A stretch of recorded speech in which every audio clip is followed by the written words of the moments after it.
সত্যি ওয়াইটি আছে বলেই আমরা কিছু মানুষের অল্প সময়ে রূপ বদলানো, রং বদলানো দেখতে পাচ্ছি। বলা যেতেই পারে গিরগিটির মতো। না না না, তোমরা আমাকে এখানে অনেকেই বলতে পারো, কেন বাস্তব জগতে কি এরকমটা হয় না? নাকি তুমি news channel, social media, TV serial এগুলোতে দেখো না রূপ বদলানো, রং বদলানো? অবশ্যই দেখি, কিন্তু এই সোশ্যাল মিডিয়ায় এই ব্লগিং আইডিগুলো এমনভাবে আমরা দেখি, মানে সে তার আগের দিনের ভিডিওতে কি দেখিয়েছে সে ভুলে গেলেও ভিউয়ার্সরা কিন্তু সেটা খুব সুন্দরভাবে মনে রাখে, তাই তো? কারণ এই সমস্ত ভিউয়ার্সদের, এই সমস্ত ব্লগারদের ভিডিও দেখা একটা অভ্যাসে পরিণত হয়ে গিয়েছে। আগে যেমন মানুষ পাড়াতে কি ঘটলো, গ্রামে কি ঘটলো, এগুলো একটু হলেও কিন্তু বিকাল হলে, সন্ধে হলে খোঁজ খবর নিত বা জানতো আগেকার যুগে। বাট এখনকার যুগের মানুষেরা কিন্তু সমস্ত কাজকর্ম কমপ্লিট করার পর এই সোশ্যাল মিডিয়ায় বিশেষ করে ব্লগিং আইডিগুলো দেখতে বসে পড়ে। তাই তারা খুব সুন্দরভাবে, ওতপ্রোতভাবে যুক্ত হয়ে যায় এই সমস্ত ব্লগারদের সাথে, এবং সেই জায়গায় তারা তাদের ভালো মন্দ মতামত তো অবশ্যই রাখবে। কারণ একজন ব্লগার যখন তার কিছু ভালো ক্রিয়েটিভিটি দেখিয়ে বা ভালো জিনিস কিছু দেখিয়ে মানে প্রশংসা পেয়ে দারুণ দারুণ দারুণ কমেন্টস বলে মানুষের সামনে বিশাল একটা ভিডিও করতে পারে, তেমনি যখন কিছু মানুষের কিছু বিষয় খারাপ লাগছে তখন সেটাকে নিয়ে ডেলি ডেলি কেন কন্টেন্ট করা হচ্ছে? আসলে প্রত্যেকেই কিন্তু চায় ভিডিওর মধ্যে নেগেটিভের একটা ছোঁয়া। কারণ ব্লগাররাও জানে যে আমি যদি আমার ভিডিওটাকে নিট অ্যান্ড ক্লিন রাখি তাহলে কিন্তু মানুষ এই ভিডিও কিন্তু দেখবে না। না না না, সব ভিউয়ার্সরা নয়, কিছু ভিউয়ার্স অবশ্যই দেখবে neat and clean video, but বেশি সংখ্যক মানুষ কিন্তু তখনই দেখে যখন সেই ভিডিওটার মধ্যে এমন কিছু বিষয় থাকে যেটা আকর্ষণীয়, যেটা মশলা মাখানো। আর তাই এখন ইচ্ছাকৃত ব্লগাররা কিন্তু এই মশলা মাখিয়ে প্রতিনিয়ত নিজেদের ভিডিওকে আমাদের সামনে আপলোড করছে। তো প্রথমেই বলি, হ্যালো আমার প্রিয় পরিবার, কেমন আছো তোমরা সবাই? আশা করছি খুব ভালো আছো, আমিও খুব ভালো আছি। পায়েলস ফ্যামিলিতে নতুন একটি ভিডিওই তোমাদেরকে অনেক অনেক স্বাগত জানাচ্ছি। ভিডিওটা কাকে নিয়ে করছি আশা করছি তোমরা টাইটেল ও থাম্বনেল দেখে বুঝতেই পেরে গেছো। হ্যাঁ, মারুকে নিয়ে এবং ম্যান্ডিকে নিয়ে কিছু কথা অবশ্যই কিন্তু এই ভিডিওতে বলতে হবে। মেনলি কিন্তু মারুকে নিয়ে আমার এই ভিডিও।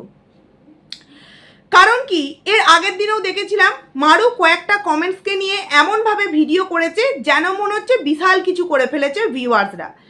ঠিক কালকের ভিডিওতেও দেখলাম এমন একটা টাইটেল, এমন একটা থাম্বনেল দিয়েছে, পুরো ভিডিওটা দেখার পর বুঝলাম কয়েকজন ভিউয়ার্স তার টিভি রাখাকে কেন্দ্র করে কয়েকটা কথা বলেছে, সেইটার জন্য সে নাকি খুব কষ্ট পেয়েছে, সে নাকি খুব আঘাত পেয়েছে, সে নাকি খুব দুঃখ পেয়েছে।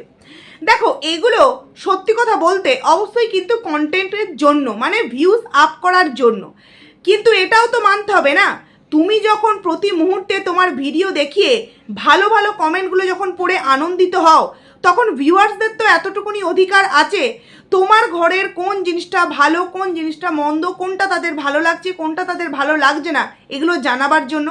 কিন্তু সে প্রতিদিন এই ধরনের কমেন্টসগুলোকে কেন্দ্র করে একটা করে কিন্তু ভিডিও দিচ্ছে, এবং যেই ভিডিওর মধ্যে সেই কমেন্টসটাকে কেন্দ্র করেই কিন্তু টাইটেল থাম্বনেল থাকছে। মানুষ ভাবছে এই বুঝি এমন কিছু বললো ম্যান্ডির বিষয়ে, এই বুঝি এমন কিছু বললো সুয়ের বিষয়ে, এই বুঝি এমন কিছু ক্লিয়ার করলো যাতে করে নতুন কোনো আবারও গন্ডগোলের আঁচ পাওয়া যায় তার ভিডিও থেকে। তাই টাইটেল থাম্বনেলটা এমন করে দিচ্ছে মারু, সেই টাইটেল থাম্বনেল দেখেই কিন্তু মানুষ তার ভিডিওতে ভিড় জমাচ্ছে। কিন্তু যখন দেখছে তাদেরই করা কমেন্টসকে নিয়ে প্রতিনিয়ত নেগেটিভ ভিডিও করছে, তখন কিন্তু ভিউয়ার্সরা কোথাও না কোথাও কিন্তু বিরক্তি হচ্ছে, বিরক্তি প্রকাশ করছে। তুমি তোমার ভিডিও দিচ্ছ, সেই ভিডিওর ভালো যেমন আমরা বলতে পারছি, সেটাকে তুমি যেমন সাদরে গ্রহণ করছো, তেমন খারাপটা আমরা কেন বলতে পারবো না? আর খারাপটা তুমি সহ্য যেহেতু করতেই পারবে না, তাহলে ভিডিও তুমি দিচ্ছ কেন? হ্যাঁ, এই জায়গায় অনেকেই হয়তো বলতে পারো যে এই মুহূর্তে ও প্রেগনেন্ট, তাই হয়তো ও নেগেটিভ জিনিসগুলো নিতে পারছে না। দেখো, প্রেগনেন্ট মানছি, সেই কারণেই কিন্তু ওকে নিয়ে ভিডিও করি না। কিন্তু আগের দিনেই তোমাদেরকে বলেছিলাম ও একটা কান্না করে রিলস ভিডিও বানিয়েছে, এবং যেই রিলসটার গানটা এমনই ছিল যেন মনে হচ্ছিল যে ওর মানে কি বলবো, একটা দুর্ঘটনা ঘটে গিয়েছে। আশা করছি তোমরা প্রত্যেকেই বুঝতে পারছো, আমি এখানে সেই বিষয়টা সম্পর্কে নামও নিতে চাইছি না। তো এই যে ভিউয়ার্সদের ইমোশন নিয়ে খেলা, যে হ্যাঁ আমাকে নিয়েও একটু তোমরা চর্চায় রাখো, আমার এই বিষয়টাকে নিয়ে তোমরা একটু ভিডিও করো, এগুলো কি সত্যি ওর করা উচিত হয়েছে? এর থেকেও বড় কথা, মানুষকে একটা কৌতূহলের মধ্যে রাখতে চাইছে। কারণ ওই যে একটা রিলস, সারাটা দিন ভিউয়ার্সরা চিন্তা করবে, কেউ বা কমেন্টস করবে, কেউ বা তাকে পার্সোনালি মেসেজ করবে, কেউ বা হোয়াটসঅ্যাপে, কেউ বা মেসেঞ্জারে, কেউ বা ওয়াইটির আগের ভিডিওতে, যে তোমার কি হয়েছে, তুমি কেন এরকম রিলস দিচ্ছ। কিন্তু আখেরে ও রিলসটা ঠিক কী কারণে দিচ্ছে? হতে পারে সত্যিই কিন্তু ওর মায়ের জন্য মন খারাপ লাগছে, আবার এটাও হতে পারে অনলি ফর কন্টেন্ট। কারণ মারু যে এই দিক থেকে খুব নাটকে পারদর্শী আমরা কিন্তু আগেও দেখেছি। কারণ ম্যান্ডির সাথে যখন মারুর একটা ছাড়াছাড়ি হয়েছিল, তখন কিন্তু মারু প্রতিনিয়ত এইভাবে কান্না করে ভিডিও দিত, এবং সেই সময় আমাদের নিপা আন্টি কিন্তু এই মারুকে গিয়ে কমেন্টসও করেছিল যে তুই কার জন্য কাঁদছিস, যার মনের মধ্যে তোর জন্য কোনো ভালোবাসা দয়া মায়া নেই। এই ধরনের কমেন্টসও কিন্তু তখন নিপা আন্টি করেছিল, এবং তখনও দেখেছিলাম মারু প্রতিনিয়ত এই কান্নার রিলস ভিডিও দিত। আর একবার দিয়েছিল যখন পমের সাথে অশান্তি ঝগড়া হয়েছিল, তখন কিন্তু এই ধরনের কান্নাকাটির ভিডিও দিত, আবারও কিন্তু এই কান্নাকাটির ভিডিও।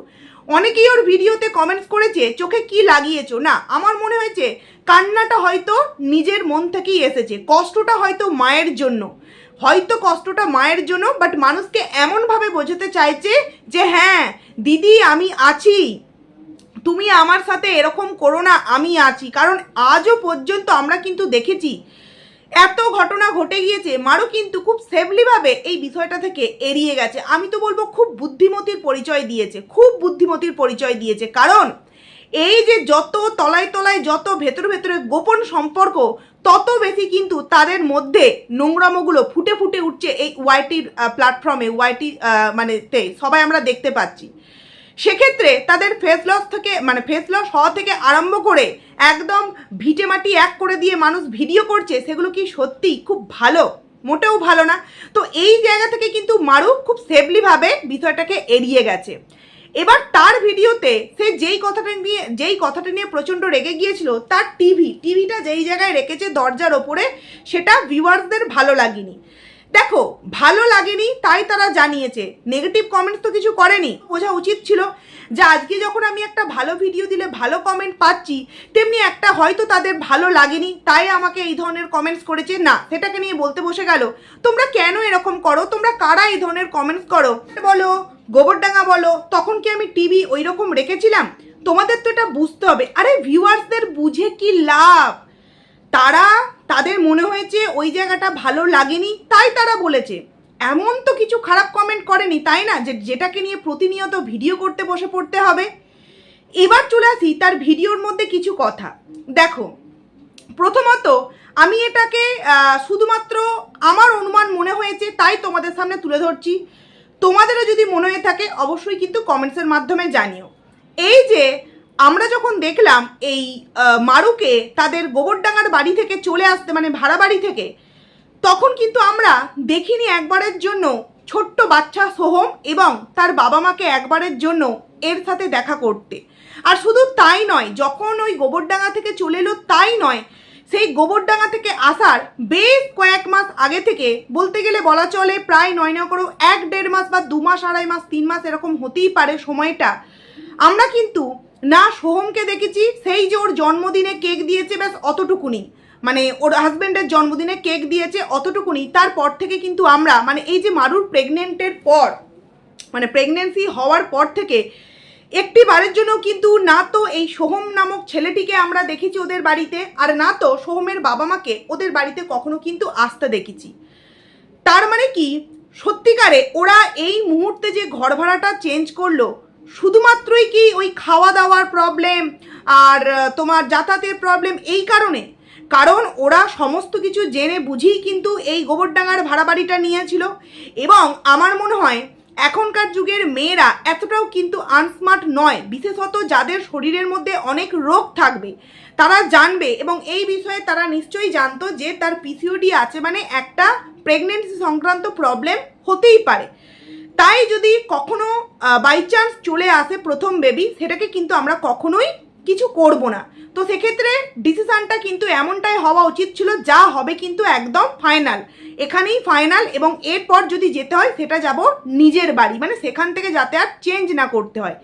কিন্তু আমরা দেখলাম রানাঘাট থেকে যখন এলো, এখানে কিন্তু অনেক খুঁজে অনেক দিন ঘুরে ফিরে এই গোবরডাঙ্গার ভাড়া বাড়িটা নিয়েছিল। তারপর যে গোবরডাঙ্গায় ওরা তোমার বাদুড়িয়ায় যে ঘর ভাড়া খুঁজছিল, এটা কিন্তু আমাদের সামনে অনেক পরে জানানো হয়েছে, সমস্ত কিছু ঠিক হয়ে যাওয়ার পর। এবং তার আগে থেকেই আমরা দেখেছি যে এই সোহম এবং সোহমের পরিবারদের সাথে এই মারু এবং মারির হাজব্যান্ডের একটা কোথাও না কোথাও সম্পর্ক অনেকটা দূর সরে গিয়েছিল। মানে সেই আগের মতো লুডো খেলা, মনে আছে একসাথে লুডো খেলছে, হি হি হাহা, হ্যাঁ এই গল্প হচ্ছে ওই গল্প হচ্ছে, ওখানে জামা কাপড় শুকুর দিচ্ছে, কাকিমার সাথে গল্প হচ্ছে, সোহম স্কুলে গেছে কিনা, অনেক কিছু কিন্তু ওর ভিডিওতেই দেখেছি। এবার যদি ও না দেখাতো এই প্রশ্নটা কিন্তু উঠতো না, কারণ সব ঘর ভাড়া যারা থাকে, যারা কিনা যাদের বাড়িতে ঘর ভাড়ায় থাকে, তাদের সাথে সবসময় কিন্তু হা হা হি হি লুডো খেলা হয় না। কিন্তু মারু যেহেতু তার ভিডিওতে দেখিয়েছে যে সম্পর্কটা খুব ক্লোজ ছিল, তাহলে হঠাৎ করে সেই সম্পর্কের মধ্যে এমন কি তিক্ততা এলো যার জন্য একটি মানুষ সেই বাড়িতে প্রেগনেন্ট হলো, এবং সেই প্রেগনেন্ট হওয়ার পর তারা সেখান থেকে চলে এলো, সেই জায়গাতে বিন্দুমাত্র আমরা তাদের নাম নিশান বা তাদের কাউকে আমরা দেখতে পেলাম না, এমনকি ছোট বাচ্চাটিকেও। তার মানে তারা কি আদেও এই বাদুড়িয়ায় এসেছে, নাকি তাদেরকে ওখান থেকে ঘর ছেড়ে দিতে বলা হয়েছে? এখানে কিন্তু অবশ্যই একটা সন্দেহের জায়গা রয়েছে। কেন বলছি কথাটা, তোমরা অনেকেই ওকে কমেন্টস করেছো যে ওদের যে গোবরডাঙ্গার বাড়ি ছিল ওখানে টিভির নিচে একটা কাঠের র্যাক টাইপের ছিল, তো সেটা কেন নিয়ে আসলো না? মারু অ্যান্সার দিল যে সেটা অনেকটা পুরাতন ছিল, অনেকটা ধজামারা হয়ে গিয়েছিল, তো এনে আর কোনো লাভ নেই, ওখানে যা হোক করে ঠেকা গোজা দিয়ে রেখেছি, তো সেই কারণে কিন্তু ওখানেই রেখেছি। আর তার থেকেও বড় কথা হলো ওগুলোর বেশিরভাগ কাঠ তো ছিল কাকুদের, মানে কাঠ যে কাঠ দিয়ে তৈরি হয়েছিল সেগুলো তো কাকুদের ছিল, তাই কিন্তু আমরা ওখানে রেখে এসেছি। এখানেই কিন্তু আমার সন্দেহটা জেগেছে, কারণ যতই কাঠগুলো তাদের থেকে থাকুক না কেন, তারা ব্যবহার করার জন্যই তো দিয়েছিল, তাদের প্রয়োজন ছিল না বলেই তো দিয়েছিল। এবং সেক্ষেত্রে পমও কিন্তু ওটাকে যথেষ্ট ভালোভাবে মজবুত কিন্তু করে নিয়েছিল, কোনো রকমই ওই ভাঙাচোরা ছিল না, যতই ফারিয়া বলুক না কেন, মানে মারু বলুক না কেন, তো সেটা কিন্তু মন করলে নিয়ে আসতেই পারতো, কিন্তু ওটাকেও নিয়ে আসেনি। কোথাও না কোথাও এই কারণেই, মনে আছে রানাঘাট থেকে যখন আসে তখন কিন্তু নিপানটির বালিশ সমেত আরও এক্সট্রা একটা মনে হয় বালিশ দিয়ে এসেছিল। ঠিক তেমনটাই কিন্তু যে এদের সাথেও সম্পর্কটা হয়তো সেই রকম আর আগের মতো নেই, কোথাও না কোথাও কথা কাটাকাটি, কোথাও না কোথাও মনোমালিন্য, কোথাও না কোথাও একটা চাপা একটা একে অপরের প্রতি রাগ বিরক্ততা থেকেই কিন্তু এই জিনিসটা নিয়ে আসেনি। তোমরা একটু নিজেরা ভেবে দেখো, যেই মারু প্রত্যেকটা জিনিস একদম বেঁধে বুঝে নিয়ে এসেছে, কারণ অনেকেই প্রশ্ন করেছে যে কোনো রকম কোনো সঠিক সিদ্ধান্ত নেওয়ার ক্ষমতা নেই, দুদিন আগে আলমারি কিনলো, জানে যেহেতু চলে যাবে, তাহলে আলমারি কেনার কি প্রয়োজন? দেখো ওরা কিন্তু ভাবিনি এখান থেকে চলে যাবে, এখান থেকে কিন্তু ভাবিনি। আর মারু যে যতই মারু বলুক যে এই যে ঘরটা এখন এসেছে ও খুব হ্যাপি, ওর খুব পছন্দ, একদমই নয়। তোমরা ওর মুখ দেখলে বুঝতে পারবে, কারণ ও একটু এই বাদুড়িয়ার, যেমন এই বাদুড়িয়া বলছি, গোবরডাঙ্গার যে ঘরগুলো ছিল এই ধরনের ঘর কিন্তু প্রথম থেকেই পছন্দ করতো, একটু স্টাইলিশ, একটু রাস্তার ধারে। হ্যাঁ হয়তো এই বাড়িটাও রাস্তার ধারে, বাট এটা কিন্তু যেমন ঠিক ওই মানে গোবরডাঙ্গার যে বাড়িটা যেমন রোডের ধারে ছিল, একদম রোডের খুব কাছাকাছি, কিছুক্ষণ গেলেই সমস্ত কিছু পেয়ে যাবে, এটা কিন্তু আবার ততটাও নয়, রাস্তার ধারে বাট ততটাও কিন্তু পপুলার জায়গা নয়। সেক্ষেত্রে মারু কিন্তু আজকে বলছিল যে আমার ভালো লাগছে না, আমার ভালো লাগছে না, ইন্ডাকশান নেই, এই গ্যাস নেই, এই ওই নেই, ওই তাই নেই, ও কিছু করছেও না, সারাদিন শুধু কাজই করে যাচ্ছে, আমার একদম ভালো লাগছে না। এই জোর ভালো লাগছে না, ভালো লাগছে না, কারণ কি জানো তো, কোথাও না কোথাও ও উপযুক্ত অভিনয় করে আমাদেরকে জানাচ্ছে যে হ্যাঁ বাড়িটা আমার খুব পছন্দ হয়েছে, বাট ভেতর থেকে ও কিন্তু খুব একটা পছন্দ করেনি এই বাড়িটাকে, দেখেই কিন্তু বোঝা যাচ্ছে, কারণ জিনিসপত্র রাখতে কিন্তু অনেকটা প্রবলেম হচ্ছে। তবে হ্যাঁ অনেকটা বুদ্ধিমত্তার কাজ কি করেছে যে ভিউয়ার্সদেরকেও বুঝতে দেয়নি যে আমার এটা ভালো লাগেনি, কারণ ওকে এখন এখানে আসতেই হবে। ওই যে বললাম, কোথাও না কোথাও আমার মনে হয়েছে যে ওকেই হয়তো বলেছে যে আমাদের এখন এই ঘরটা তোমাকে ছেড়ে দিতে হবে, আমাদের প্রয়োজন আছে বা পার্সোনাল কিছু বিষয় আছে, ছেড়ে দিতে হবে, তাই হয়তো তড়িঘড়ি করে কিন্তু এইভাবে ও কিন্তু ওখান থেকে চলে এলো। দেখো অজুহাত অনেক কিছুই দিয়েছে, আমাদেরকে কি বলেছিল যে গোবরডাঙ্গা থেকে বাদুড়িয়ায় ওই কাছাকাছি ঘরের ওখানে গেলে শরীর অসুস্থ হলে পম তাড়াতাড়ি বাড়ি চলে আসতে পারবে, প্লাস আমার শাশুড়ি শ্বশুর সবাই আমার কাছে পিঠের মধ্যে আছে। অথচ যখন চলে এলো বাদুড়িয়া, তখন যখন মানুষ বলছে যে তুমি যখন এলে এত কাজ তুমি একা কি করে করবে, তোমার শাশুড়ি মা একটু আসতে পারতো বা তোমার ভাসুর একটু হেল্প করতে পারতো, তখন কি বললো যে আমার শাশুড়ি মা আসবে বলেছিল কিন্তু আমি বারণ করেছি। কিন্তু বারণ কেন করেছে, কি কারণে করেছে, কি জন্য করেছে?